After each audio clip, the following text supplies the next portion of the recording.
자, 그러면은 오늘 보고서 시작하겠습니다.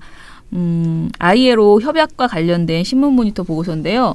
사실 이거는 우리가 대체로 다 안다라고 생각했던 것이었는데 사실 우리가 몰랐던 건 제가 전혀 몰랐던 것은 우리 정부의 안 있잖아요.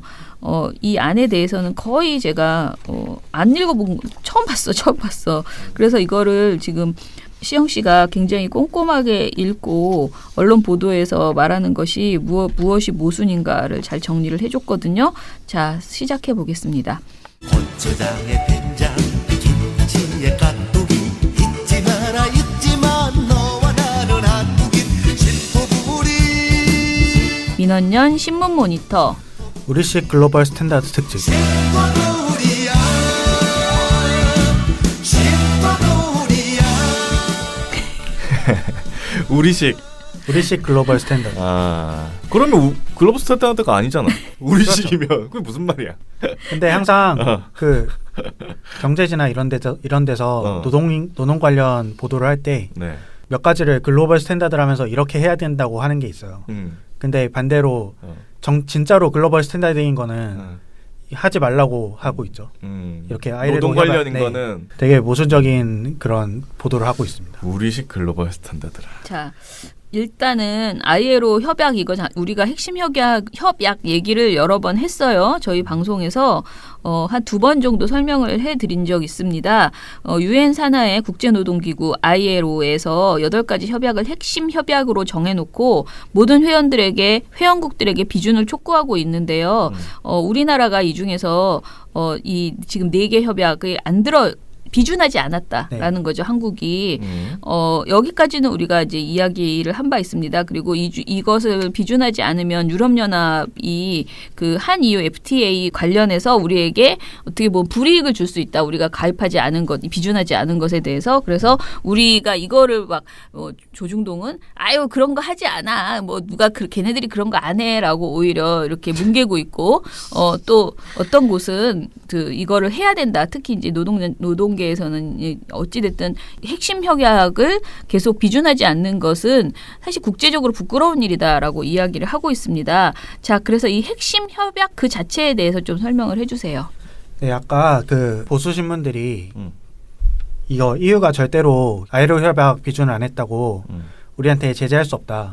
계속 이랬잖아요. 네네. 아닌데 할 것 같은데 보니까. 네, 소집했어요 이미. 제재 절차에 들어갔습니다.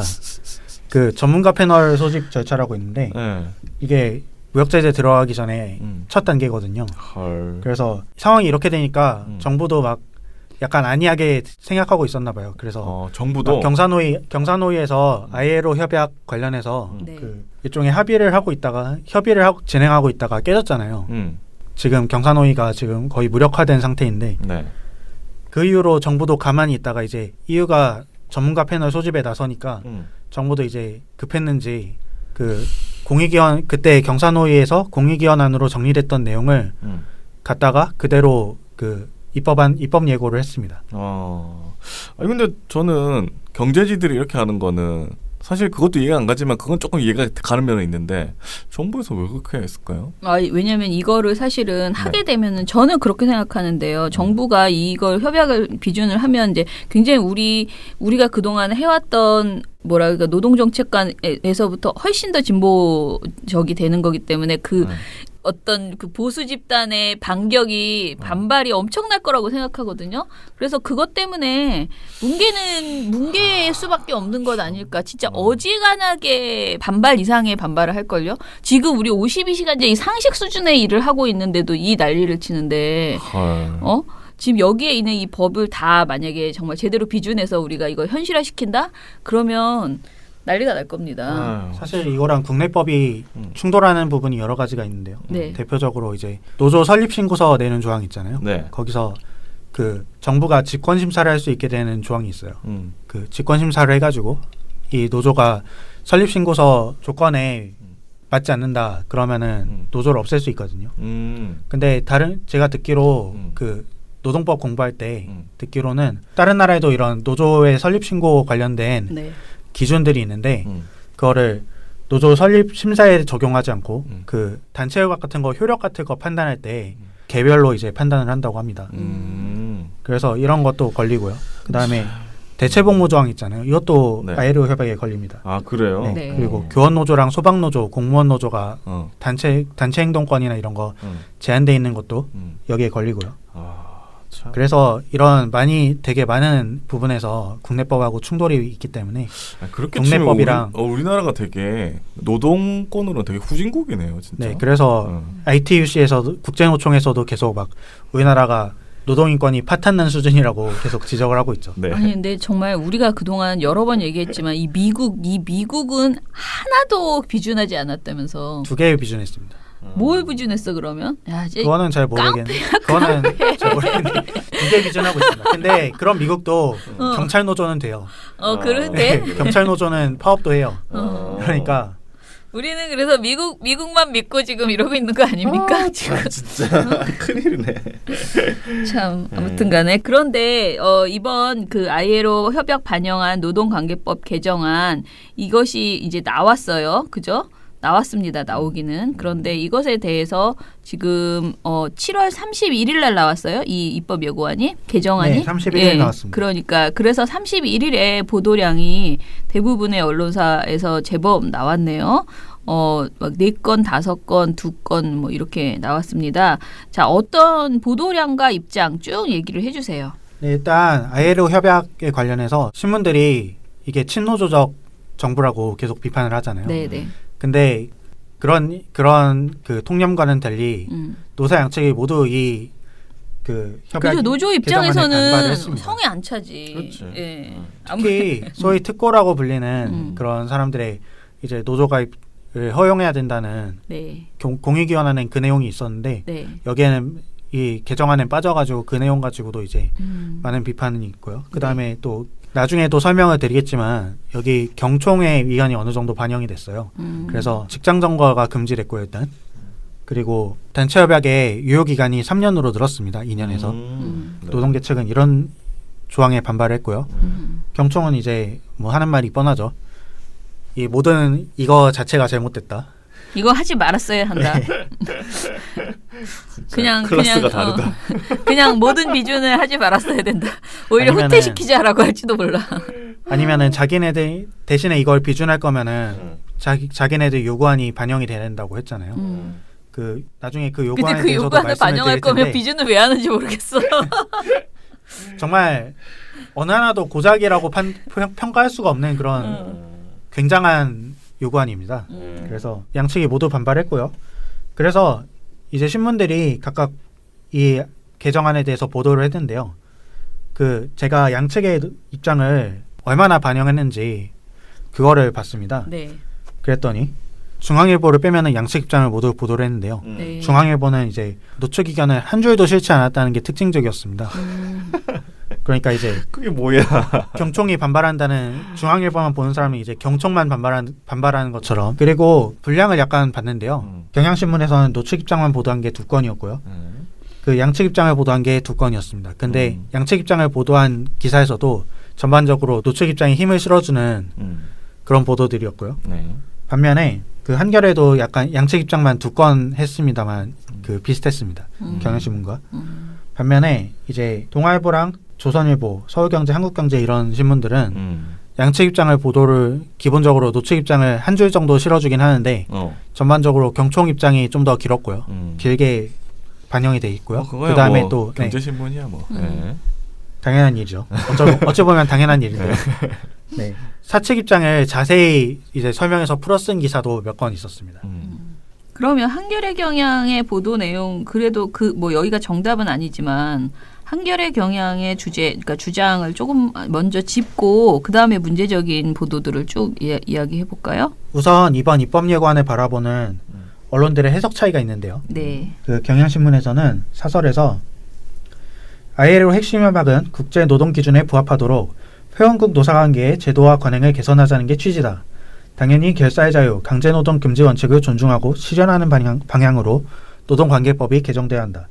이렇게 말했고요. 한겨레도 사설에서 국제 기준에 간신히 턱걸이할 수준의 이번 법안마저 누더기가 되지 않도록 국회에서라도 신중하고 심도 깊은 논의가 필요해 보인다. 기존의 노동권에 제약을 가한 것은 논란의 소지가 크다.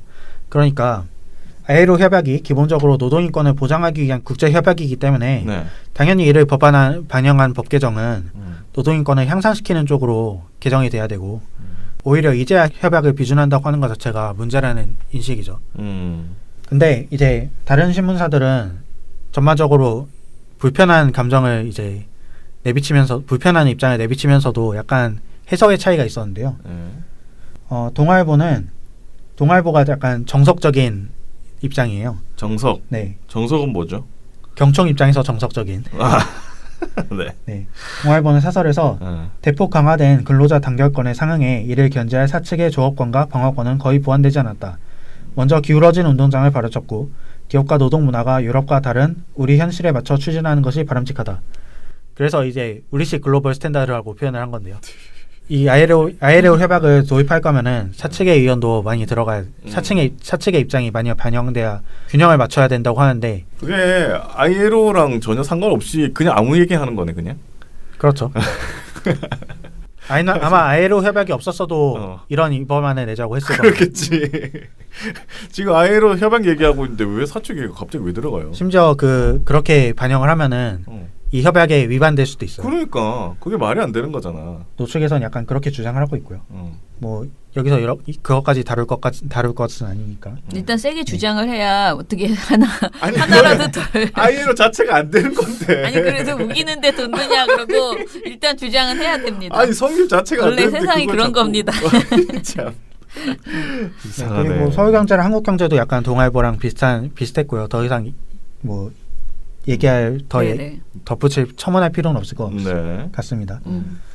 그리고 중앙일보는 약간 정부 입법안에 대해서 배경에 대해서 해설을 했는데요. 그 중앙일보는 노조가 회사와 무관한 파업에도 합법, 경총 수용 못해라는 기사에서 정부 관계자는 국회 통과가 어렵겠지만 이렇게라도 비준 작업을 추진할 수밖에 없다고 말했다. ILO와 유럽연합의 비준 압박이 지속하고 있다. 따라서 정부 차원의 가시적인 노력을 보일 필요가 있다는 것이다. 그러니까 이제 EU가 제재 절차에 나섰으니까 정부가 바빠졌다 이런 거죠. 그죠. 그리고 조선일보는 해직자 조합원 등 전교조 합법화될 뜻에서 약간 특이한 해석을 내놨는데요. 아 전교조가 또 나왔구나. 네, 근데 이런 기사는 많았어요. 그 정교조가 헤드라인에 들어간 기사는 많았고 항상 정교조 때문에 마치 ILO 협약을 하는 것처럼 그렇게 생각해요. 그러니까 이 정부가 정교조를 합법화 시켜주기 위해서 ILO를 하는 것처럼 조선일보는 생각하는 듯한 그런 보도가 굉장히 오랫동안 많이 그럼 나왔어요. EU한테 따져야지. OECD한테도 따져야 됩니다. OECD 가입할 때 조건이 그 교원노조 합법화라는 거였는데 아직도 지금 왜 안 하고 정부한테 그래? 정부가 해줄 거였으면 진작했지. 안 그래요? 바뀌자마자 했겠지. 그렇죠. 하여튼 조선일보는 이 기사에서 개정안은 노동계의 요구를 대부분 반영한 것이라 내년도 최저임금 인상률이 역대 셋째로 낮게 설정되면서 불만이 커진 노동계를 달래기 위한 것이라는 분석이 나온다. 아주 특이한 해석이죠. 분석이 나왔네. 네. 누구 분석이 분석일까? 나왔는데 이 내년도 최저임금 인상률이 셋째로 낮게 설정되면서 노동계를 달래기 위한 것이라고 하잖아요. 그러니까 완전 이 모든 것은 ILO의 큰 그림이었다. 아니 정부가 친노조 정부니까 그거에 거슬릴 만한 행동을 하나도 안 한다 이런 해석 아닙니까? 그러니까 말이 안 돼. 그러니까 이런 입장의 차이가 있으니까 네 좋게 말해서 입장의 차이가 있으니까 좋게 노측 말해서? 입장만 보도하고 사측 입장만 보도한 노측 입장에 그 힘을 실어주는 언론이 있는가 하면 사측 입장에 힘을 실어주는 언론도 있는 것이죠. 근데 이제 우리가 요즘 이제 민원연 보고서 쓸 때 너무 감정을 실지 말자라고 우리가 이제 드라이하게 쓰자라고 했잖아. 그래서 우리가 백보 양보해서 요즘 뭐 백보 천보 양보하느라 바쁩니다. 그래서 언론사나 기자가 언론사의 사시나 기자의 시각이 뭐 나는 진짜 노조가 너무 싫어. 노동의 권리 이런 게 너무 싫어. 그냥 나는 그냥 맨날 사측 좋은 것만 나왔으면 좋겠어. 사측이 너무 좋아. 그런 입장을 가지고 있는 것까지 우리가 어떻게 그걸 말리겠냐.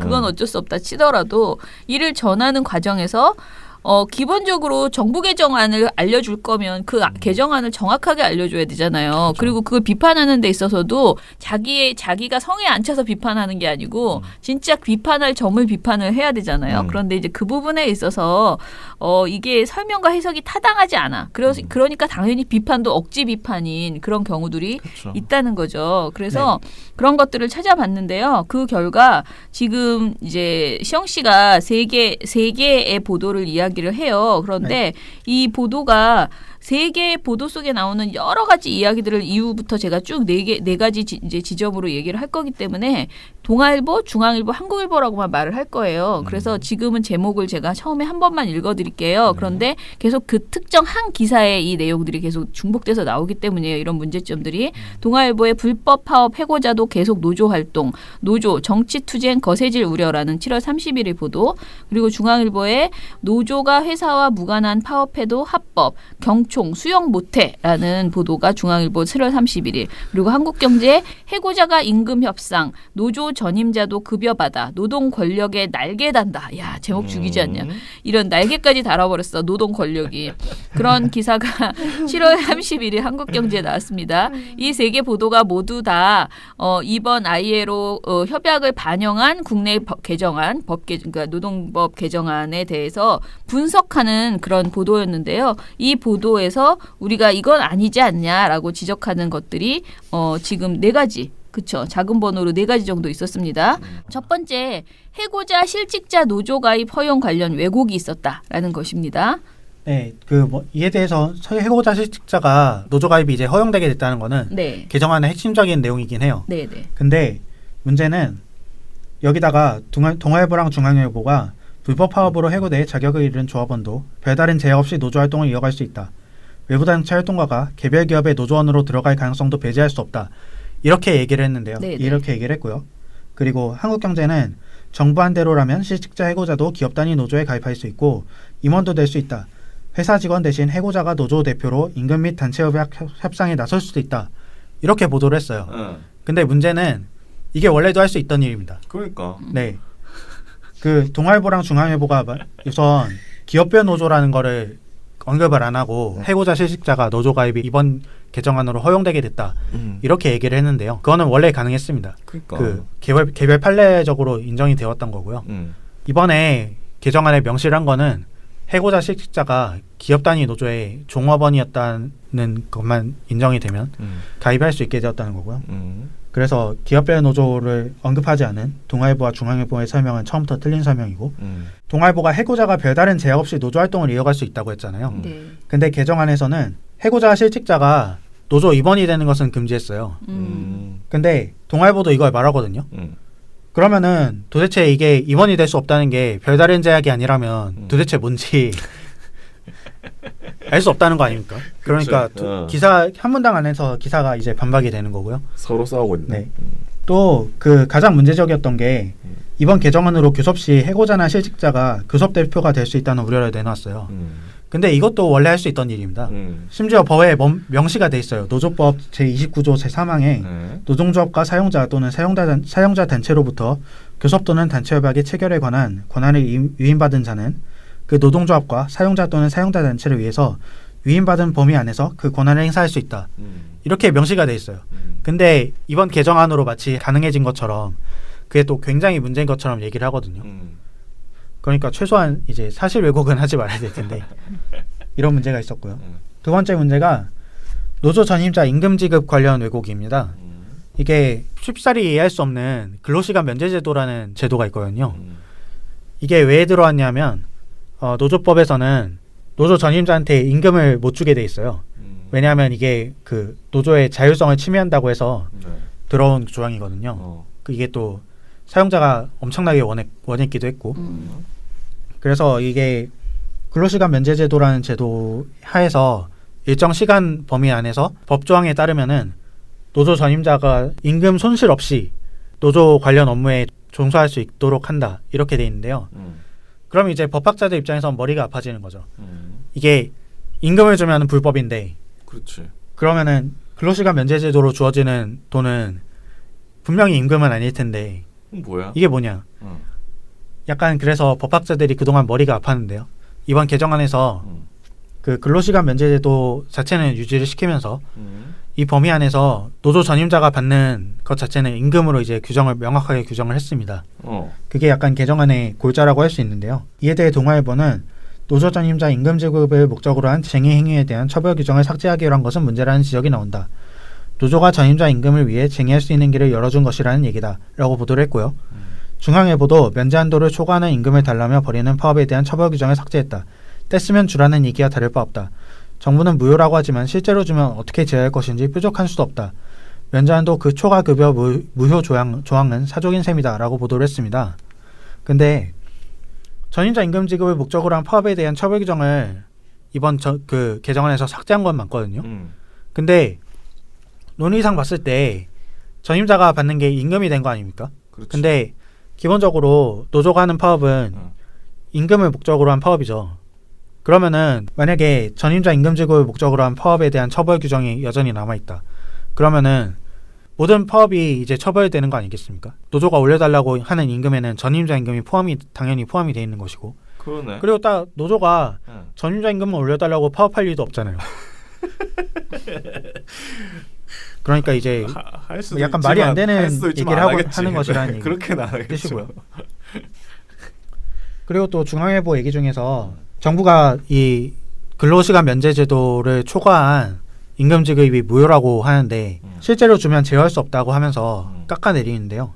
그 법률상 무효라는 게 법적으로 중대한 하자가 있다는 뜻이고요. 무효라는 게 인정이 되면 이제 처음부터 효력이 없어서 그 무효가 된 부분에 대해선 그대로 물어줘야 됩니다. 받았어도.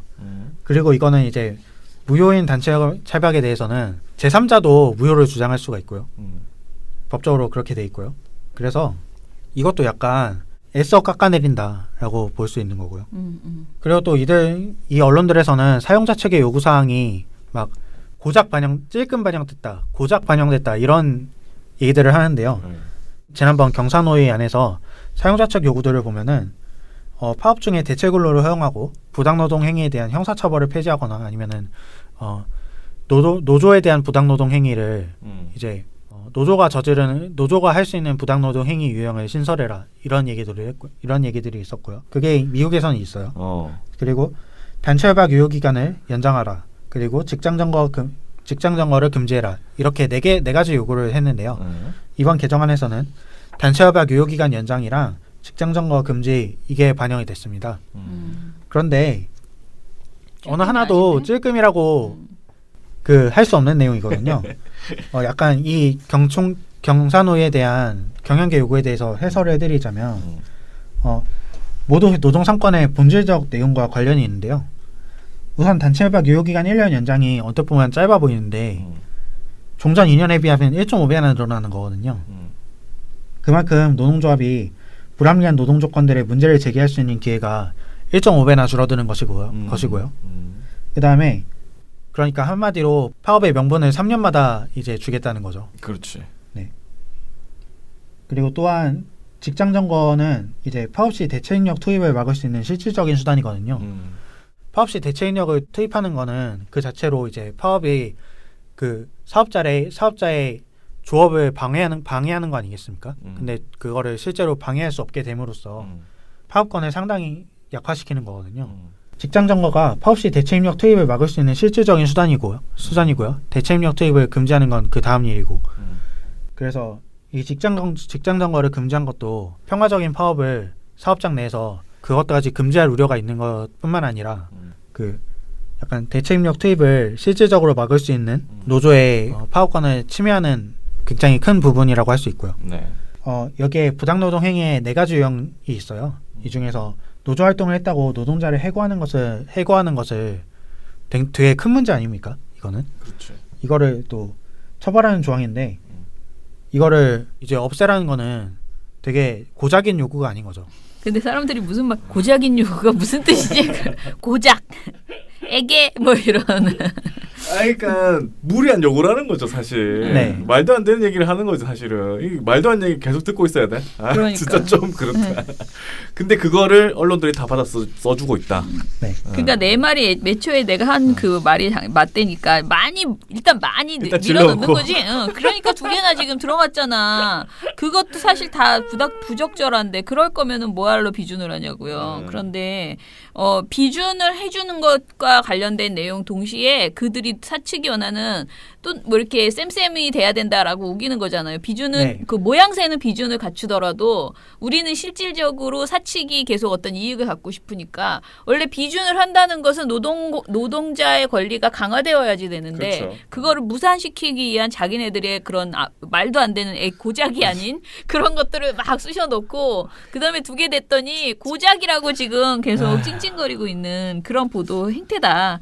이제 쉬운 걸 참 어렵게 우리가 얘기하고 그러게요. 있어요. 이게 너무 복잡해가지고. 근데 사실 이런 말장난들은 자기들끼리는 엄청나게 치밀하게 지금 네. 이렇게 하고 있는 거죠.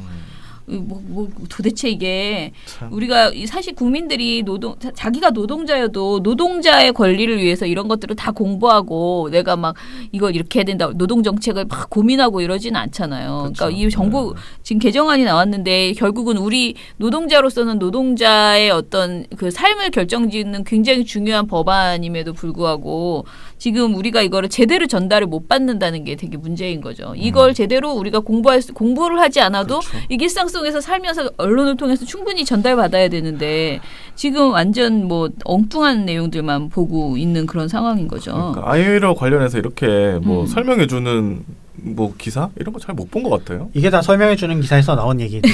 아니 근데 그러니까 이런 식의 설명 말고 좀 사측 진보 입장 언론 도대체 그러니까 요즘 많은 생각이 드는 게 민원연 보고서만 해도요. 민원연 보고서만 잘 읽어도 몰랐던 걸 새로 많이 알게 되잖아요. 그런데 좀 약간 이렇게 정말 알아야 될 것들을 딱딱 알려주는 그런 언론사가 좀 없다라는 그런 답답함이 있어요. 그러니까 한겨레 경향조차도 이제 너무 어떤 경우에는 이런 아젠다는 그러니까 이런 식의 주제는 좀 저는 다른 걸 좀 보도를 안 하더라도 이런 사안이 나올 때는 그러니까 약간 지향성을 가지고 있어야 된다고 생각해요. 우리 언론은 노동자를 위한 언론, 민주적인 언론이 되려면은 국민 대다수에게 적용받는 어떤 이슈에 대해서는 좀 더 집중해서 보도를 해줘야 되는데. 국민 대다수가 노동자 그러니까, 아닙니까? 네네. 그러면은 사용자가 몇 명? 너무 중요한 이슈인데 이게 이제 조중동하고 이쪽 경제지들이 이런 그야말로 엉뚱한 소리를 하고 있을 때 우리는 그러면 이걸 보지 말라라는 말 이외에 이 보도가 이런 허접하다라고 우리가 민원연이 이렇게 지적하는 거 이외에 국민들은 그러면 무엇을 해야 되냐. 보기 좋은 정말 깔끔하게 정리된 그런 쉬운 말로 이 법이 뭐고 지금 어디가 한계고 이런 것들을 잘 정리하는 보도들이 많이 나와줘야 되는데 그러게요. 그게 너무 안 나온다. 아니 이유한테 지금 저희가 경제적으로 뭔가 제재를 당하게 생겼는데 그러니까. 자, 결론은 시영 씨가 맨 마지막에 이제 정리한 전 세계 151개국 300억의 노동조합의 노동자 1억 7,500만 명이 가입되어 있는 국제 노총이라고 ITUC가 있대요. 여기서 발간한 연례 보고서가 있는데 여기서 세계 권리 지수 2018에서 한국을 노동권이 전혀 보장되지 않는 나라인 5등급으로 분류하고 있다고 합니다. 저번에 한번 이 얘기했었는데. 그렇죠. 네, 그런데 저번에 이 성적이 국가 체제 붕괴로 권리 보장을 전혀 기대할 수 없는 나라 5+ 등급의 바로 위 참 여기 안 간 게 어딥니까? 그렇게 지금 낮은 수준이라고도 볼 수 있다라는 거죠. 자, 그런데 우리 언론은 어떠한가를 생각해 보면 참 답답한 일인데요. 이제 시영 씨가 모니터를 하면서 느낀 결론을 좀 얘기해 주세요. 네, 이번 정부 개정안이 일부 언론들에서는 노동계 편향적이라고 얘기를 하는데 사실 되게 기존에도 개별적으로 인정되어 오던 특수고용 노동자 관련 문제는 정말 이번 개정안에서 확실히 반영이 됐어야 되는데 이런 거조차 담지 못했어요. 이번 개정안에서. 네. 그래서 한계가 많은데요. 과연 노동계 편향적이라고 얘기할 수 있을지 정말 의심이 되고요. 이런 현실에서 일부 언론들이 이 개정안 내용을 되게 왜곡하지 않았습니까? 처음에 해고자 실직자 노조가입 허용 관련해서 한국경제의 경우는 실직자 해고자가 임원이 될 수 있다고 했어요. 그 개정안에 분명히 임원이 될 수 없다는 조항이 있는데도 이렇게 명백한 오보를 낸 거거든요. 그러니까 오보를 내면서까지 경영계의 노동삼권 무력화 시도를 방어권으로 이제 포장을 하고 법안의 통과를 막기 위해 여론전을 펼치는 거는 이제 반인권적이라고 하지 않을 수 없고요. 아니 근데 나중에 진짜 제재받으면 어떻게 무슨 기사 쓰려고 그래? 그러게 말입니다. 근데 그게 궁금하네. 약간 정부도 뭐 생각이 있을 테니까 제재 받는 데까지는 안 갈 거라고 저도 생각을 합니다. 근데 특히 이 정도의 개정안을 두고 노동계에 기울어진 운동장이라고 언론들이 평하는 거는 되게 언어도단이고요. 네. 자, 아무튼간에 답답하네요. 공부를 좀 다들 우리가 열심히 해야지 된다라는 생각이 좀 들어요, 저는. 그러니까 너무 이런 거 있잖아. 좀 가끔 가다가 사람들이 진짜 쓸데없는 거에는 엄청 관심이 많고 연예인 뭐가 이혼을 했네 말았네 이런 거는 너무 관심이 많아. 근데 진짜 내가 내 삶과 직결되어 있는 문제야. 지금 나의 정체성과. 그런데 그런 내용은 막 보도가 나와도 그런 보도가 있는지도 모르고 그런 법이 나랑 무슨 상관인지도 모르고 우리 노동권이 맨날 그냥 어떻게 당하는 거야 모르는데. 우리가. 그러니까 우리가 당하고 사는 거야 그냥 계속. 그래서 왜 그럴까요? 왜? 그래서 저희는 사실은 그래서 언론 운동을 한다고 생각해서 처음에 저는 그런 생각을 했거든요. 우리가 그 언론이 바로 서야 우리가 이제 세상에 대해서 어떤 가치 판단을 하고 내가 정치적인 행위를 하고 이런 거를 제대로 할 수 있다. 그러니 제대로 된 정보를 제공하는 그런 언론이 될 수 있도록 노력한다. 그랬는데 우리는 계속 나쁜 언론만 지적을 많이 하고 있는데 그러면 제대로 하고 있는 언론은 왜 이렇게 없고 왜 이렇게 힘을 못 쓰나 그런 좀 답답함도 있어요. 그러게요. 그래서 좋은 언론에 대해서도 그러니까 좋은 언론이라기보다는 그런 언론에 대해서도 약간 촉구가 필요하다라는 아쉬움도 좀 있네요. 그러니까 뭐 보도가 있겠죠. 있긴 있는데 사람들이 이렇게 많이 전달받지 못하고 있고 어쩌면 또 보도를 잘해도 우리가 못 볼 수도 있어요. 워낙 지금 뭐 이런 신문을 안 보는 그리고 언론 유통 구조, 기사 유통 구조가 너무 왜곡되어 있고 이러다 보니까 이런 부분에 대해서 좀 전반적으로 고민을 해봐야 되겠다. 우리가 진짜 점점 더 미련해지고 있다라는 생각 있잖아요. 그런 생각이 드네요.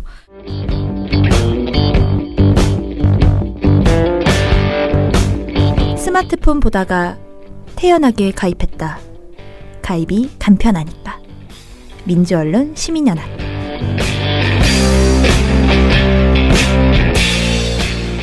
일단은 미령곰택님께서 조선일보 너무합니다 하면서 조선일보 기사를 올려주셨는데요. 이건 아직 안 읽어봐서요.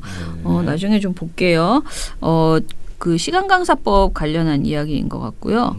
그리고 언론대회부 후기라고 해서 만약에 1971년도에 김대중 대통령 그러니까 후보가 당선됐다면 어떻게 되었을까 하는 생각이 들었다고 라고 하셨어요. 그리고 계속 올려주셨네. 후기를 다 올려주셨어요. 진짜. 제가 하나하나 지금 시간 너무 오늘 많이 써서요. 다 못 읽겠네요. 티에노님은 이정열의 인간이길 포기한 트윗에 너무 맘상해하지 마십시오. 라고 하셨습니다. 네. 제가 어제 이분이 윤정주 그 소장에 대해서 너무나 말도 안 되는 글을 써가지고요. 진짜 사실은 손이 막 떨렸어요. 자, 이처진 386님, 신세돈 교수란 자는 진작부터 일본에선 한국 제품 불매하는 건 몰라서 그런가? 지적도 못하네. 일본한테 할 얘기를 한국민한테 하면 어쩌냐라고 하셨습니다. 다들 신세돈 교수에 대해서 비판하는 목소리를 내주셨네요. 크라잉 프리맨님께서도 네. 신세돈 교수 뭐 욕을 해주셨고. 네. 비겁함과의 전쟁님께서 열리라는 민원년 캠프 흥해라 하셨습니다. 그리고 제 방송을 캡처해서 저 나간 그 보도를 캡처해서 올려주셨고요. 국제결혼 관련한 그 저희 보고서가 유튜브 보고서가 나간 이후에 파장이 좀 있어서 MBC에서도 이렇게 저희 그 보고서를 사실상 거의 활용해서 100% 활용해서 보도를 냈더라고요. 네, 전율의 딱밤님께서도 신세돈 교수 관련된 이야기를 지적을 하셨습니다. 네, 그리고 노통보고파님, 제리고고님 500원씩 후원해 주셨고 감사합니다. 그리고 톰톰톰님 600원 해주셨고 팟캔몰에서 33,000원을 해주셨습니다. 네. 감사합니다. 그리고 모두 함께해요님께서 1,000원, 제리고고님께서 100원 이렇게 후원을 해주셨습니다. 흑터마님 2,000원 이렇게 후원해주셨습니다. 감사합니다. 예, 다들 감사합니다. 네. 저희가 유튜브 댓글은요 내일 또 방송에서 읽어드리도록 하겠습니다. 너무 일이 많아서요. 네. 방송 길어진 것 같아요. 오늘 엄청 길어요. 네네. 그러니까 오늘은 이것으로 마무리할게요. 민원연의 미디어 탈곡기는 내일도 열심히 털어드리겠습니다. 탈탈탈 안녕. 네, 오늘 뉴스데스크 마치겠습니다. 청년에게 꿈과 희망을 채널 A가 함께합니다. KBS 9뉴스 오늘 순서 모두 마치겠습니다. SBS는 앞으로도 내일 끝까지 뵙겠습니다. 파이팅하겠습니다. 오늘 오늘 8시 모두 뉴스 여기서 마치겠습니다. 마치겠습니다. 시청해주셔서 고맙습니다. 뉴스팔 여기서 마치겠습니다. 저희들은 내일도 최선을 다하겠습니다. 여러분 고맙습니다. 탈탈탈 안녕.